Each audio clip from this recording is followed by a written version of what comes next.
History question for all competitive exam. নীল বিদ্রোহের কোন নেতাকে বাংলার নানা সাহেব বলা হয়? Option D Ramratan Mallick. কোন বিদ্রোহের অপর নাম ছিল খুরদা বিদ্রোহ? অপশন এ পাইক বিদ্রোহ। সিপাহি বিদ্রোহ সূচনার সময় ভারতের গভর্নর জেনারেল কে ছিলেন? Option D Lord Canning. 1857 বইটির রচয়িতা কে? Option A S N Sen. ভারতের ইতিহাসের জনক কাকে বলা হয়? Option A মেগাস্তেনিস।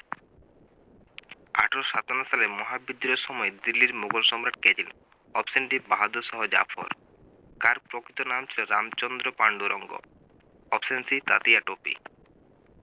রানী ভিক্টোরিয়াকে ভারতের সম্রাজ্ঞী বলে ঘোষণা করেন কে? Option C Lord Lytton. Gulamgiri গ্রন্থটি কে রচনা করেন? অপশন সি জ্যোতিবা ফুলে।